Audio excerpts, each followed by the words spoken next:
Australia, we're with you. Telstra, making life easier at the Olympic Games. AMP, making the most of it. Pacific Dunlop and their supporting brands. In association with our telecast sponsors, Ansett Australia, Samsung, Swan Mid, McDonald's, Qantas, Victoria Bitter, AAPT Smart Chat and Chicken Treat.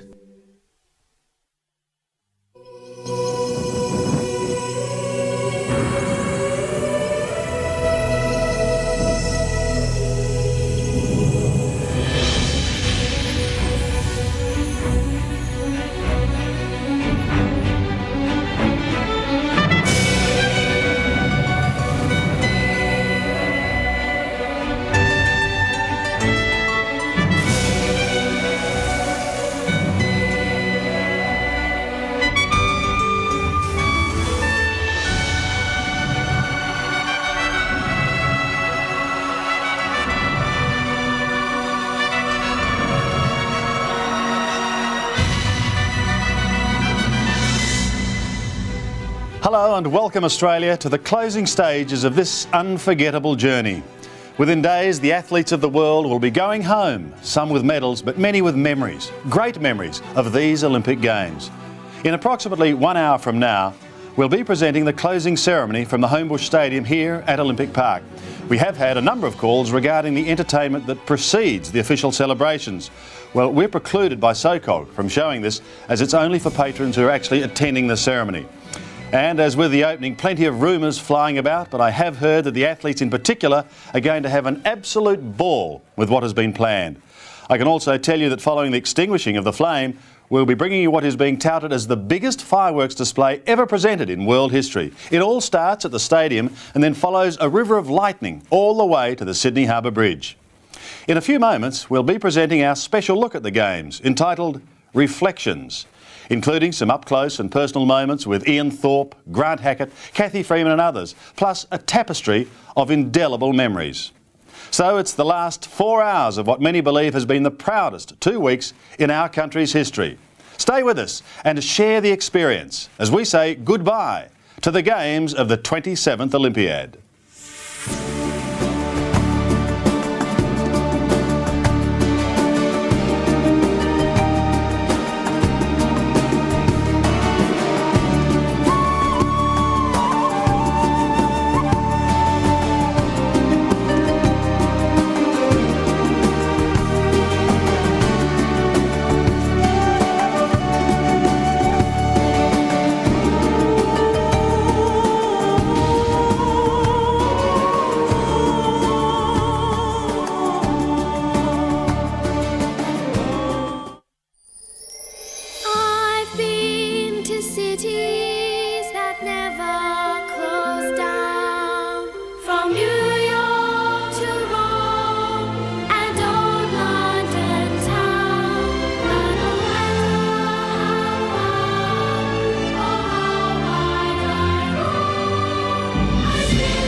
Everyone needs some tenderness, yeah. Tenderness. Everybody needs some tenderness,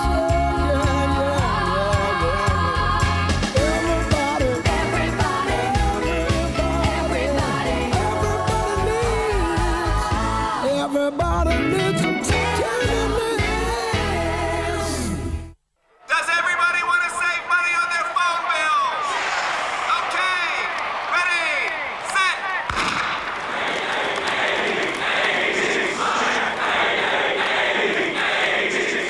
Since January 1st, more than 300,000 Australians have joined SmartChat to save money on their phone calls.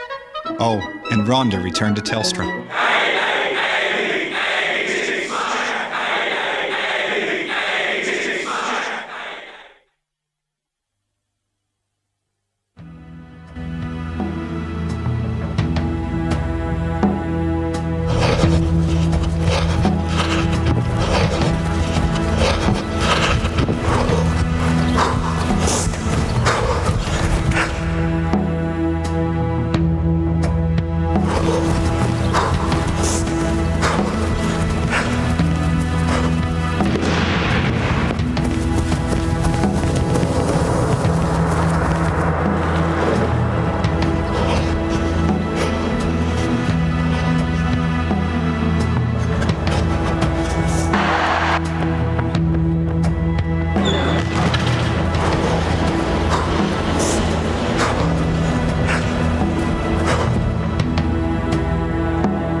The Olympic Games are about time. Moments of time that reflect what has happened, what is, and what can be. Like the closing moments of the opening ceremony, when Australia's biggest television audience ever sat forward on their seats, held their breath, and waited. For 208 seconds, gold medalist Cathy Freeman, who had carried the final torch to its Sydney home, also waited. And 11,000 of the world's finest athletes looked towards the flame and waited for the games to begin.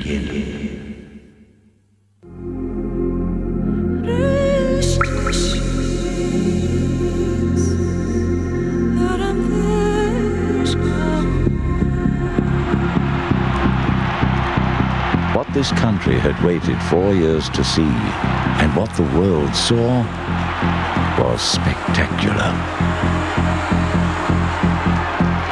It painted a unique canvas. The sense of occasion was awesome. The message was simple. In true Australian style, we celebrated humanity.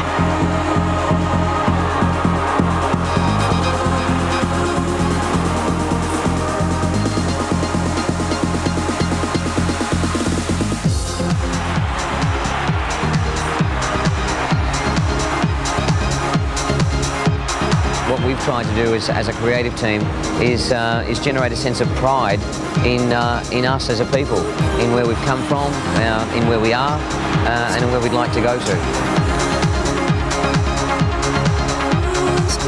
The opening ceremony had over 12,500 performers in it.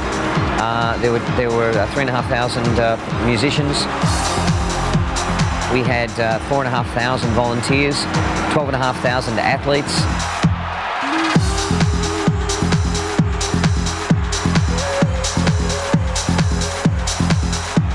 I think in the opening ceremony, for the people who saw it, we did things on a huge scale, and then we did things where just one single person was a focal point.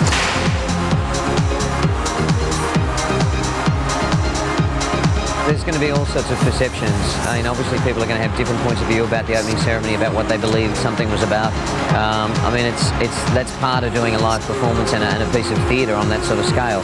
It's up for interpretation.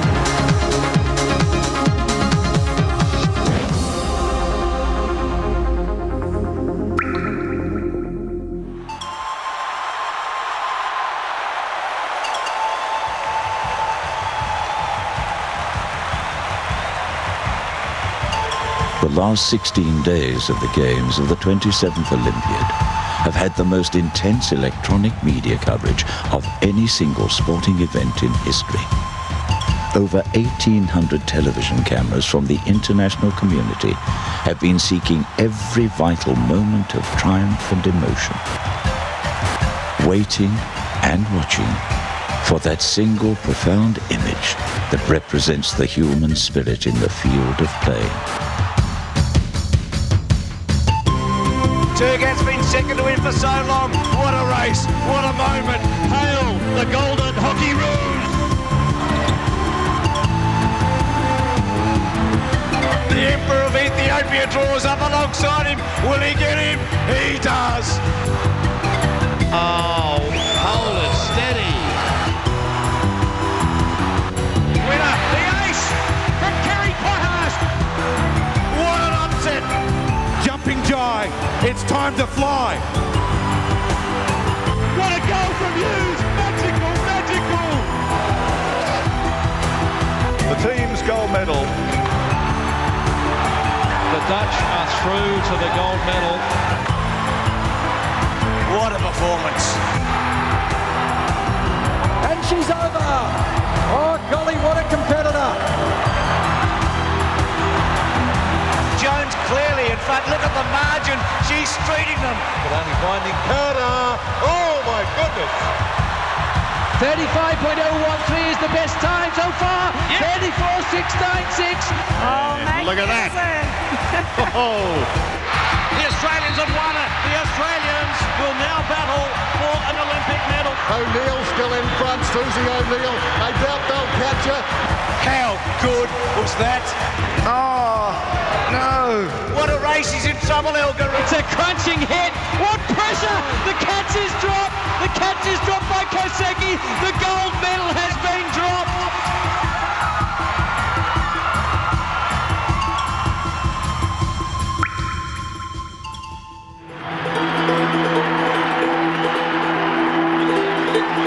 The competition between nations in the Olympics always creates a group of athletes that naturally wear the suit of greatness.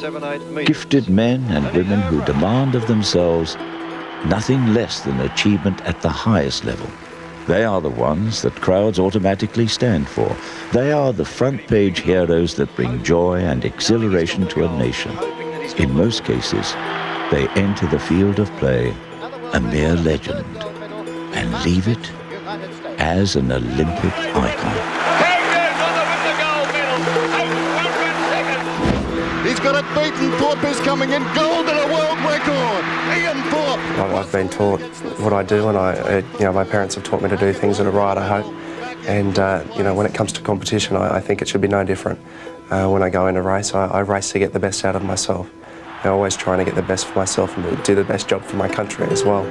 And when it comes to racing, I try and relax as much as I can and go out there and enjoy it.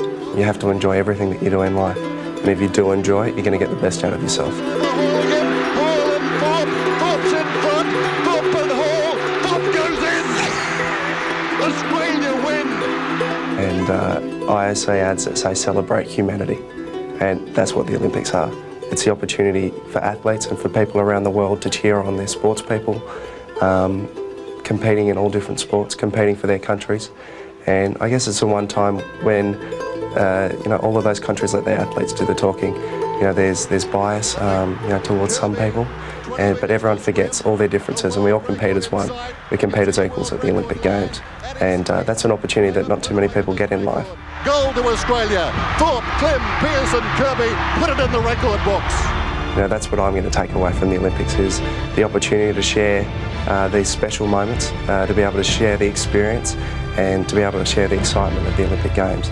And it's a memory of mateship, being able to share that with my mates in the Australian team and from people from around the world as well.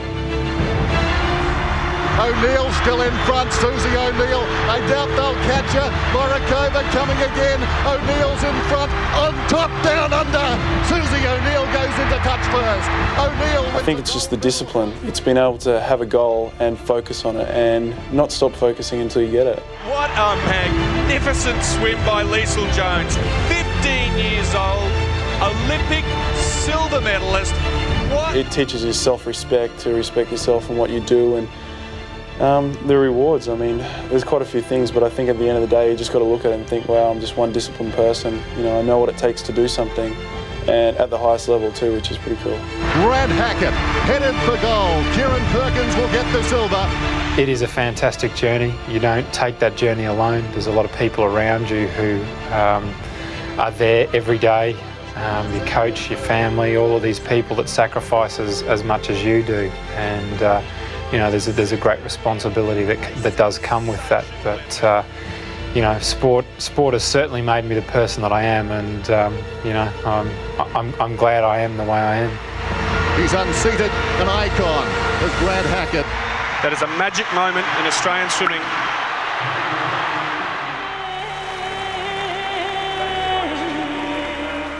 The fastest on Earth. What does it take to do just that? To be the fastest? I come to the blocks and I take a deep breath and just let it out. And from there on, the nervousness seems like it just goes away because it's either now or nothing. And from then on, I'm just concentrating on the first thing that I hear. I want to react to it.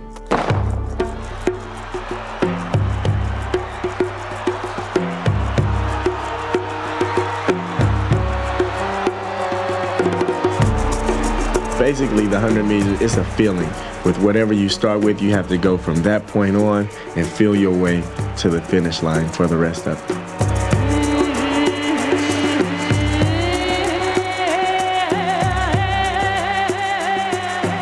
I got a pretty good start, which allowed me to set up the middle of my race, which my acceleration was very good. And I'm a very strong finisher, and then I came through the finish line.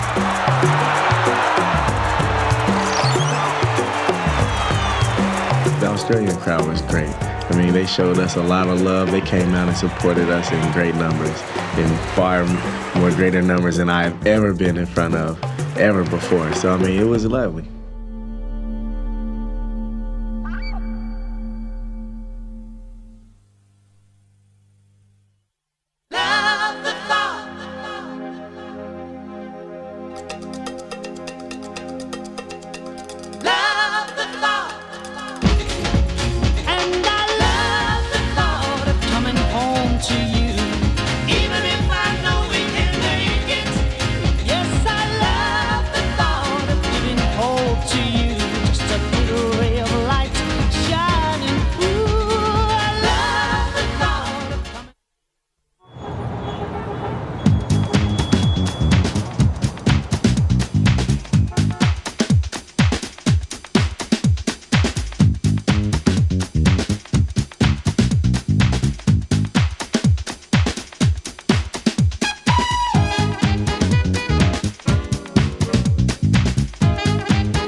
Access the web. You have the power to do it all right in the palm of your hand, and the sound of your voice takes you anywhere you want to go. Michael. Hey, Coach, we did it. Wireless, digital, Samsung. Everyone's invited.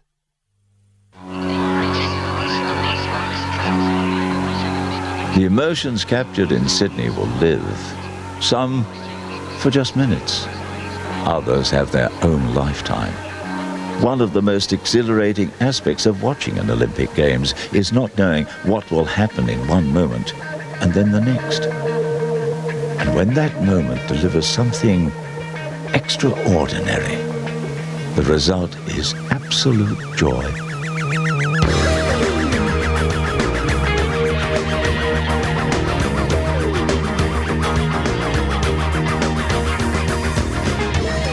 So with a second left, there's an exclusion. You can hear the boos from the crowd. Oh, she's done it! Yvette Higgins has put it into the top corner. Can you believe it? With 1.3 seconds left. And she's done it.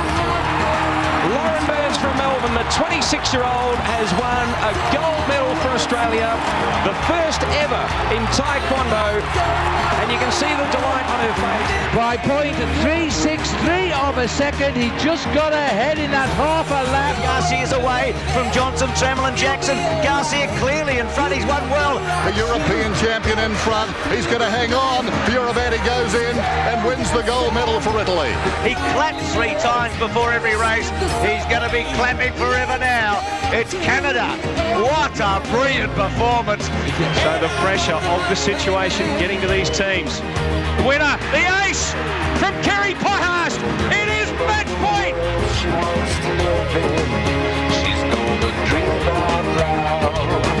Tavini. Out of court. They have won the gold medal.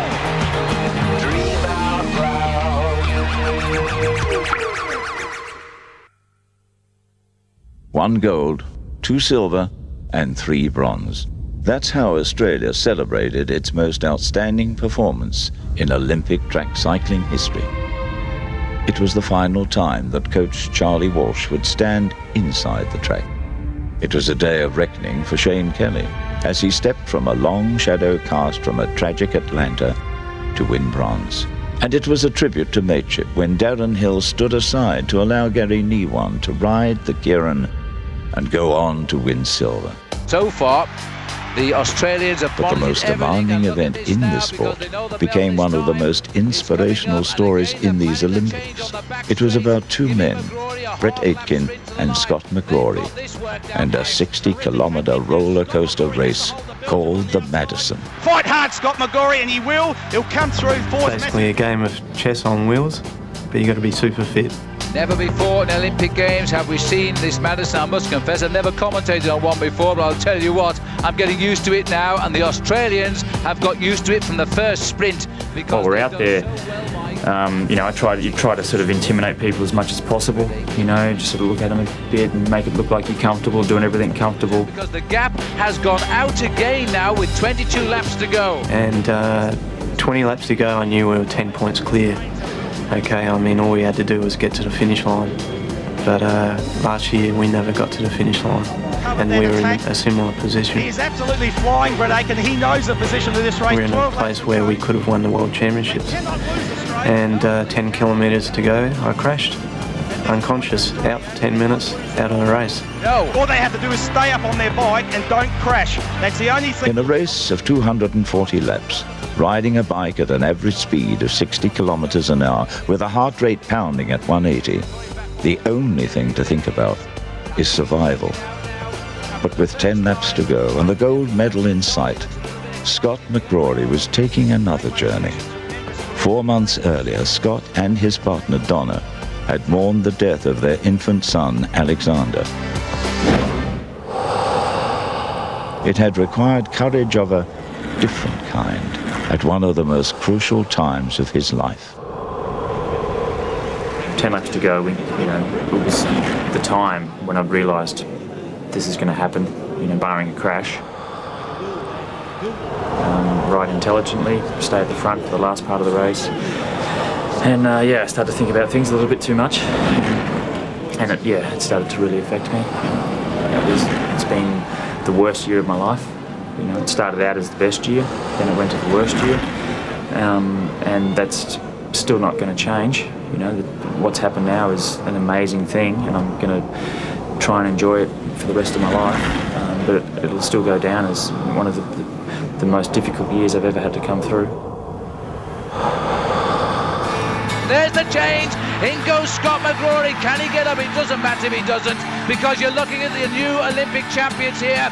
Crossing the line in third place is Belgium, Austria, and there's the two-arm salute, a gold medal for Australia. Well, what a superb performance.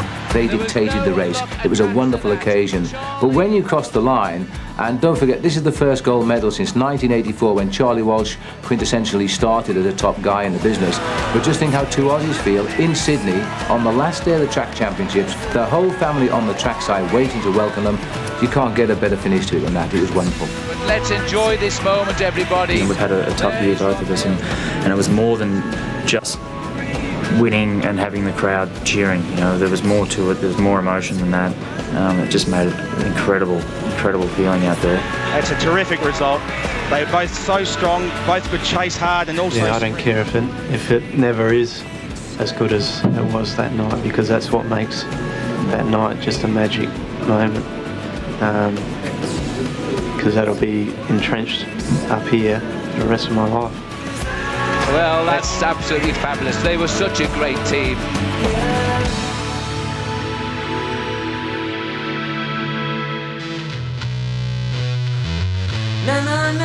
There was a select group of athletes who competed here in Sydney. They brought with them their own style. They embraced the challenge of meeting each other in the field of play, and although they were all there for the same reason, each remained very different.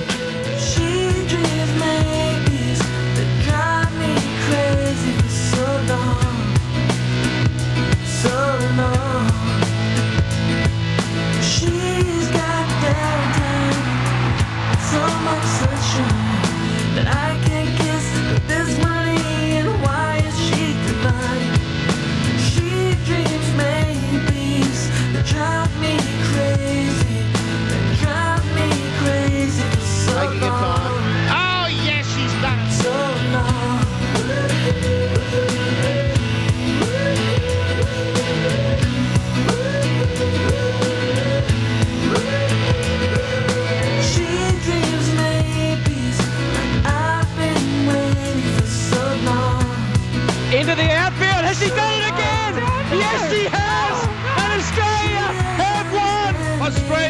one gold in the women's 470 class. She shakes hands with circumstance and she don't wonder why. She dreams maybes that drive me crazy, that drive me crazy for so long, so long. Images of flight, images of gold, green, silver, and blonde. She dreams maybes that captivate me so long. Like the crowd was crazy on Monday night, and it's coming right into the circle, and you're staying there in the beginning of run-up, and it's huge noise, and the emotions just goes over you. But the crowd was fantastic, so I just done all these 3 jumps, and I was trying my best in each of it. She's going to cause some trouble. And I think the strength that I've got and an energy just comes from grandstands, from people around me. The feeling is very special, I would say. You just feel that you're free. And Grigorieva's Olympic challenge comes to an end, but she can be oh so proud. She has vaulted magnificently.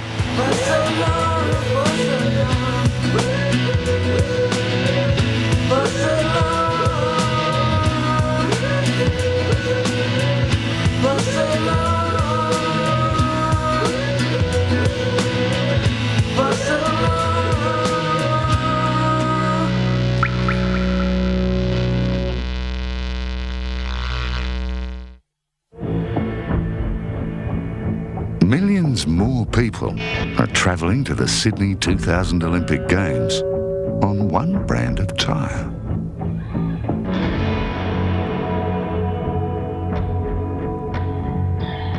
Goodyear, the eye in the sky, helping to take the Sydney 2000 Olympic Games to the world. If it only saves you once a year, it's a good year. Is it going to live? You'll be surprised at what can be achieved with such little time and money. She's not onto anything. Nothing. But the bigger surprise is seeing homeowners' dreams come true.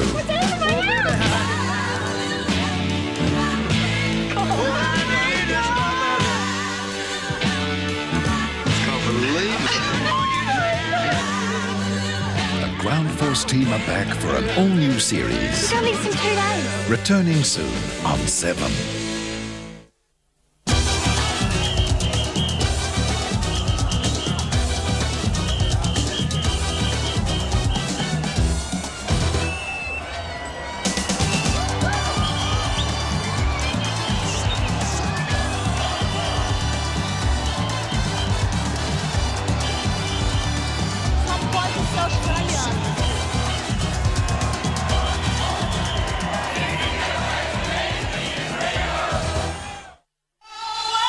Sometimes in an Olympics, words are not enough to describe what we are seeing. We can only watch. They're up to halfway. Horton running well. This is where Johnson puts it to them. Can Harrison challenge him? He's behind him on the bend. Johnson's running a big bend. He goes up and takes the lead from Horton. Harrison's 4 metres behind him. And then Perella. Johnson's clear. Harrison's running on strongly. They can't get to him. Johnson's clear. He's going to do what no man has ever done in Olympic history and win the 400 twice. Does it again. Talk about a man who knew what he was doing from the moment the gun went off. He had that totally under control every step of the way. Look at him, a happy man.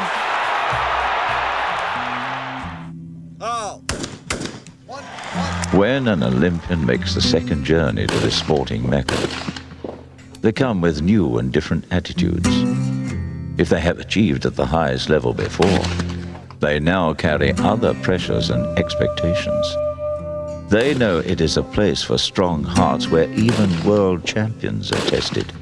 Some of those who succeed again and find their place on the Olympic dais are humbled by the experience. Others remember the reason of why their journey began.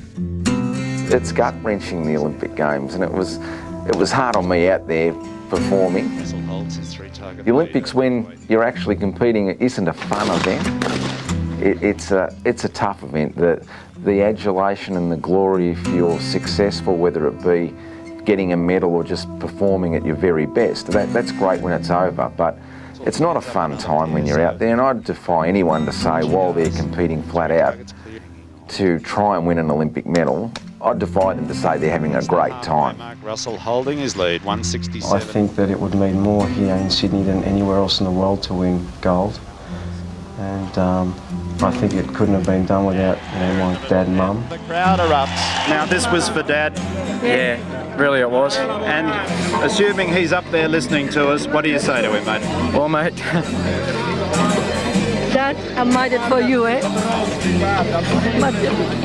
Michael, an absolutely brilliant display, mate. An absolutely brilliant display. And these words keep ringing back from my father's mouth, and that is that the key to shooting a clay target successfully, time after time after time, is that you must see the target. You cannot hit what you can't see. When you do see the target, you let it go, okay? Although the little man inside your head, because he's so nervous, he's saying, no, don't jump all over it right now. But you've got to actually fight that. And I had to go home to get some more clothes, and I walked past the cabinet, where I've got my gold medal hanging up, and then all of a sudden I've got this thing where, I'm going to have to find another spot for another gold medal right beside it. And, for me that was just it's a spine-chilling thought. At the moment, you probably know that we share the room together, and it's just not like the first time that we've done that. Everywhere we go overseas, we're always roommates. When we're out there competing, it is a very individual sport. We are individuals, but the competition stays out there as well. To have a mate who's a world-class competitor, and no matter what the sport is, if you can work with him, you'll no doubt raise the bar. If you can work together, you will both get better. Really, if you want to soar with eagles, you don't mix with turkeys, and I'd rather room with an eagle any time, because I think that's the sort of results you get. Thanks, mate. You're a little eagle, you are.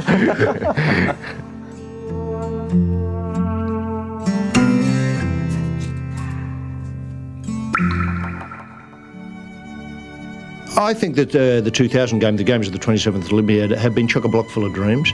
And when you think of dreams, you think of characters, people who make those dreams come true. And I know, Roy, there's one name that's caught your imagination, hasn't there? Yes, there is, HG, and you're right. This has been the Olympics of dreams, I think, and the Olympics the dreams are made of. And a great dream for us was to be able to call Kegs Rizlikov. Kegs was a big man, seemingly not terribly fit, but had the style. And I think that's what Australian audiences went for, just the style of the man, the way he'd swagger, the way he wore his clothes, his uniform, so proudly. I think one of the great characters in world sport. The Olympics do require you to remember things that you've worked out in training, and here we see a man who's forgotten to remember one of the fundamental steps of weightlifting, Roy, and that is? To put the bar down. Yeah. Most remember to go out, most remember to bend over and touch the bar, most remember to pick the bar up, and a lot, though, forget to put it down. We noticed this happened a number of times this year. I don't know what it is. I think it goes back to training, coaches. I always say it's easy to put it down than pick it up, but a lot of people don't see it that way. At the Olympic Games, you see many amazing things, often out of competition, and here we have the human skipping rope. Roy, I don't know what you could do after this. Would you consider this a highlight of your life? Well, it's great seeing, that there's a room for everyone in the Olympics, even a bloke with 432 bones and joints who can't enjoy a normal life walking around. He just collapses, but he's worked into the act rather nicely here, I think. Roy, at the Olympics, of course, there are many great moments created by success, but often it comes to a person who's unwilling to embrace with the rest of the team. And I believe we're able to see here a person who largely thinks that maybe he'd rather not be in the Olympics because he didn't really want a lot of blokes jumping on him. I saw it, Ashes, you see a lot of selfishness on behalf of teammates. If someone scores a goal, that's your moment. That's your moment in heaven, and that's the moment you want to share just with the fans, with the spectators and with the world. But no, everyone else has got to jump on the bandwagon and take over. It's as if they all scored the goal. Well, they didn't. Roy, the hammer throw, it's not as easy as it looks, is it? I mean, people think it's just spinning around and letting it go at the right time, but it's not. You've got to have the radar working, don't you? Certainly do, HG. You know, in the old days, of course, the idea was to leave the hammer just in the middle of the circle and the person would go away, flying off. We've got it round just the wrong way, and you can see it causes technique problems. In the 2000 Olympics, Australia had enormous success in yachting. We just blew them away, basically. 470 class. 470 class, men's and women's. And here we see it's almost a collision zone out there of people not knowing really what they can do. But that can happen in yachting, can't it, Roy? It can, yeah. A lot of people say to me, yachting doesn't make interesting television, that it's dull. I mean, I think it's some of the most exciting television I've ever seen when you see a lot of people crammed on little boats just bashing into each other. I mean, I just think it's wonderful. And this show we're trying to get up, 4.5 hours a day of just yachts, I think it could work. And so, having quickly run through the last couple of weeks with these highlights, Roy, the final highlight, I think, is one that people will remember a lot long after all the rest have disappeared, and that, of course, is Eric Nsembeni. He summed up just what the Olympics is about, isn't it, HG? I mean, you don't have to be particularly skilled, you don't have to do anything very well at all, just be part of it. And you've got to remember, Eric swam faster than anyone from his country has ever swum before.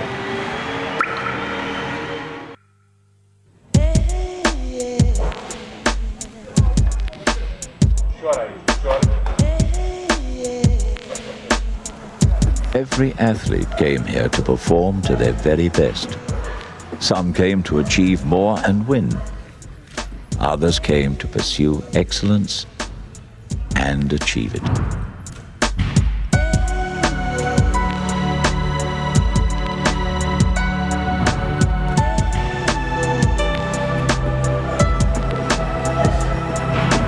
The Chinese gymnastic team protect the privacy of their training sessions. When a television camera goes behind the scenes with this group, it is a rare occurrence. But it provides the opportunity to appreciate dedication and discipline of the highest order. The Chinese men's gymnastics team came to Australia with 4 successive World Championship team titles under their belt, never an Olympic team title, and an ultimatum: if they didn't win Olympic gold, they were all going to get sacked. Fascinating start with China taking the early lead after the first apparatus. Textbook high bar here with a textbook finish. Fantastic. Stuck it. Double twisting, double layout, beautifully done, absolutely beautiful. These men are looking so confident. Well, you don't often see that sort of enthusiasm and encouragement being publicly displayed by a team from China, but they're showing it tonight. They've been in the shadows for so long and they're on the verge of coming out. They're normally quite a serious team, but this time round they seem to be a lot more relaxed. They were really supporting each other. You could see them on the sides cheering each other on. And it was just wonderful to see that team camaraderie. They really wanted this team title badly. And they've got it. That is it for the Chinese team. And finally, they will break through for their first gold medal. This great team from China, who'd been threatened with instant dismissal from the team should they not win a gold medal. They have broken through.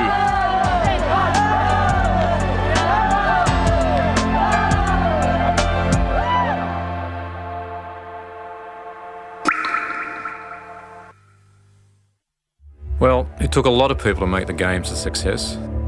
There were builders, thousands of volunteers, just ordinary Australians, and together we all made it work. Our role?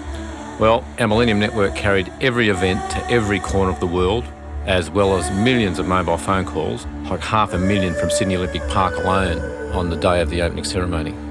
Now the Games are over, it'll stay as part of our communication system for the 21st century. Well, we were just one part of a very big event, and it makes you realise that when Australians work together, it really is amazing what we can do.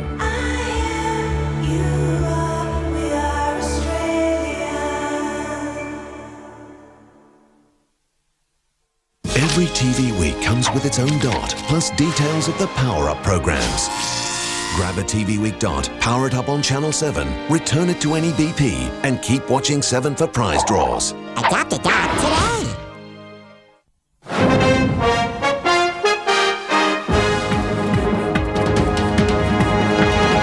Hello, Rick Arden in Sydney. Success in the kayaking today with a silver and a bronze to add to our medal haul. The Boomers bomb out as basketball star Andrew Gaze bows out. WA athletes shine as they leave the Games with a record number of gold medals. The Aussies chase Olympic glory in the marathon and the closing ceremony spectacular. Join me for all the details live from Sydney. Hey, look guys, we're on.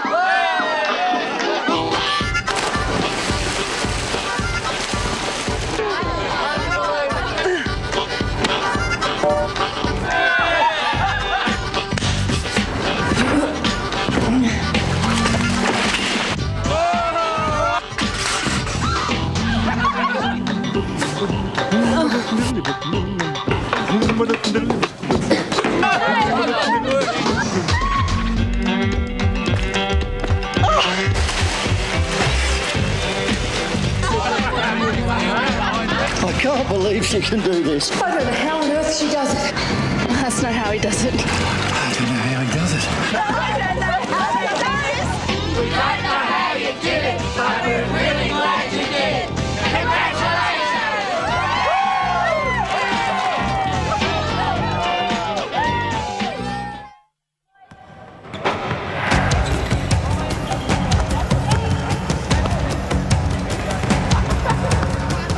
2 days before the opening ceremony, Michelle Timms realised that the future of women's basketball in Australia could dramatically change. She knew then that the Opals would meet the United States in the final to decide the gold medal. Play. Bishop Fallon had to really arch that shot up. The Opals as a team come into this event expecting to win gold or silver. And actually gold / the silver. You know, I think we really think we can do it, and we see this as our greatest opportunity to do it with the Olympics in our own backyard. Well, Boyd for three. They're all firing them up there. Carla Boyd. There's no team I'd much rather play for than the Opals, and it's all in here. You know, it's such a wonderful team to come together with each year we get together, or each week, or whenever we get an opportunity to come together, because there's an unusual closeness and a lot of love between the girls. And I know that sounds really American, but it is. It's something really special about this group of girls. Jackson and Michelle Timms. What a pair. It's really hard to describe. It's like we're all on the same plane. When we're playing fantastic together, it's like we're all just one brain, and we're all moving to the music in our head that's making us execute an offense perfectly or play the great deep. Harrower to Timms for three. Michelle Timms. But Michelle also had to step up to her own personal reality. A serious knee injury meant she wasn't fit enough to play her natural game. In fact, she could only run the court for short periods every 48 hours. She lived with the frustration of bench warming, but never stopped believing that this Olympic team had a chance to be the best in the world. She and Margot Didek. Jenny Whittle from way down. Personally, it's my last Olympics, so everything for me is tenfold more emotional than any other Olympics has ever been. You know, everything has such sentimental value to me, and I guess more desperation than it ever had. The crowd has waited so long for this moment to see an Australian basketball team in an Olympic final.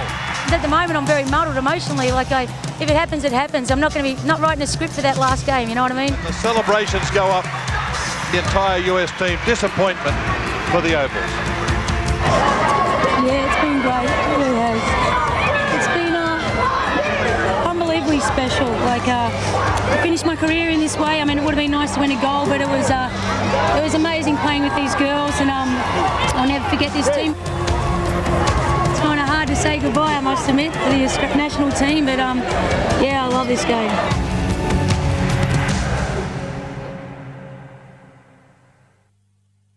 She had so much on her shoulders and so much to think about, and she really focused in, and that word focus she uses so often, it is so true.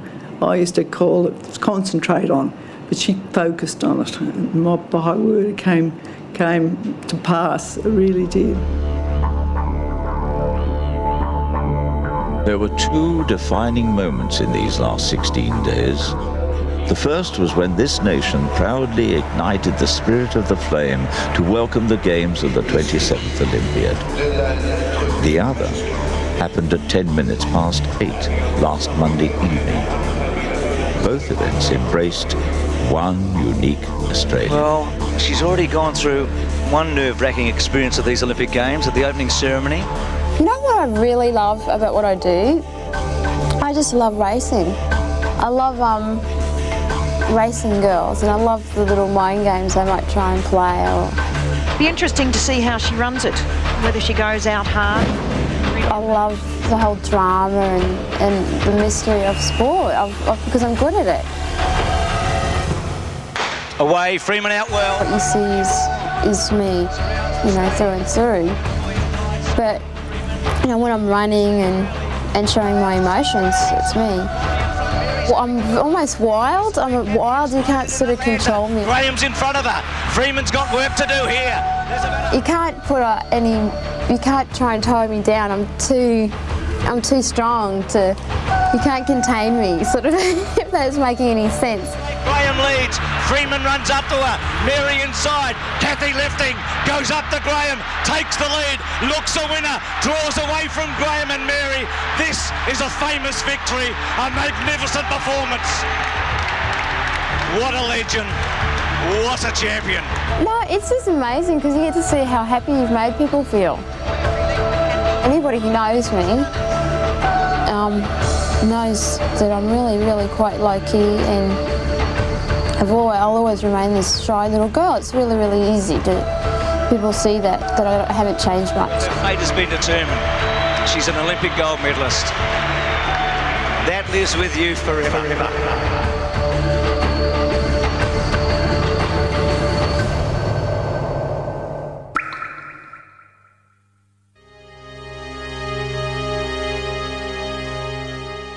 The moments have passed.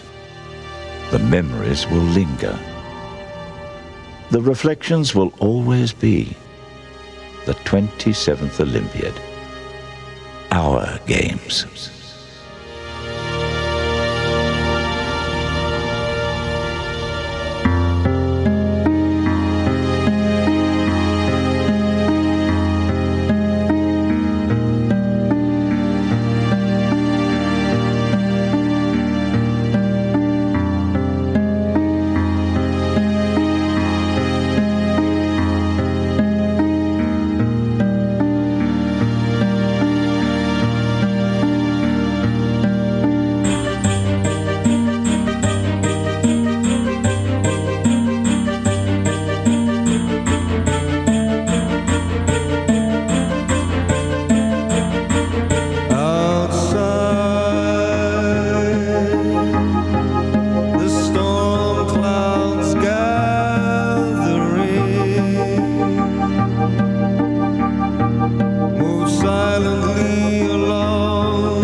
procession moves on, the shouting is over, the fabulous freaks are leaving town.